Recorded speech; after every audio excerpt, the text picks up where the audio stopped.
From the very beginning, the essence of the brand was people, whether it be the customer or the people within the division or our retailers. That was really at the heart of everything, was to run a human brand.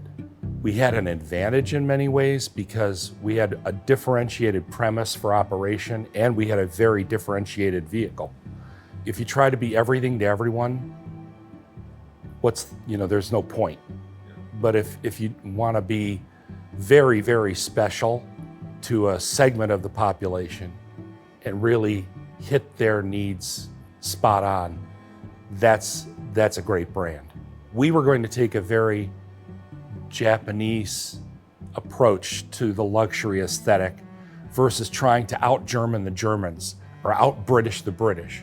So one of the things that was different about the Q45 especially was this infusion of this Japanese, this aesthetic, very spare, very clean, extremely simple design, but elegant at the same time. Part of the way you make something that's very different, special, as opposed to just different and bad, is you tell the story. We didn't have a wood grain dash. Pretty much every other luxury car did. To tell that story about why there was no wood really drew people in. It's different on purpose. It's not just different by accident or they weren't being cheap. And you could go through every single thing on the car and tell that story. The ownership experience was a story or many stories unto itself. At these training sessions that I was talking about that occurred on a regular basis, Bill would always be there to kick things off.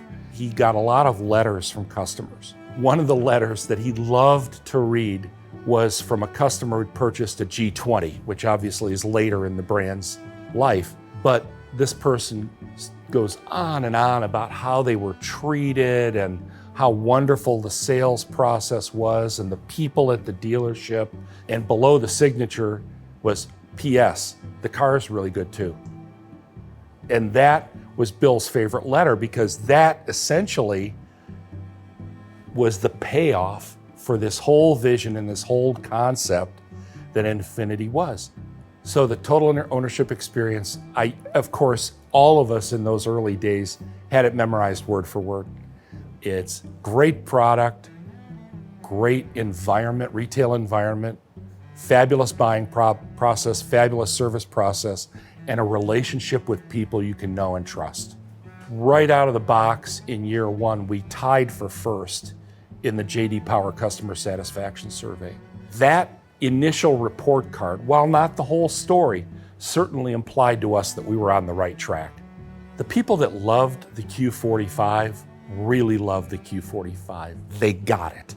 They got what we were trying to do because it was aligned with their sensibilities. They didn't want to be like everybody else. They didn't want to buy, the McLuxury car down the street.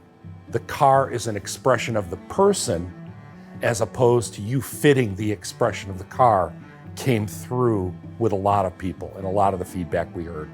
Luxury goods, luxury vehicles especially, are not rational purchases. And so we just work really, really hard to build those emotional connections with our customer. Somebody was in a dealership, the sales consultant knew that they were a big football fan. Their new Infiniti was delivered to them. There was a football signed by the head coach of their favorite school on the front seat with them. Nobody asked them to do it. That was in no book that we gave them about how to satisfy a customer. It's this whole idea of going above and beyond to create that emotional connection. The way you inspire that in the people that contact the customers every day is by treating them the same way. We treated the regional people that way. Regional people treated the dealers that way. Right on down the line, if you treat your customer, internal or external, with that level of respect and trust and gratitude and treat them as an honored guest, they're going to learn by example and learn by osmosis to treat their customers as honored guests. There is a sense that I want to be like that because I know how it's making me feel, and I want to make other people feel like that too. There are a lot of things about today's life that separate people through technology. So when we can have human interactions and we can have this kind of emotional connection, I believe it's more important than ever. And I think that the fact that we majored on that way back then without having any ability to foresee the future and the technology divide and all that, I think this is going to be relevant forever.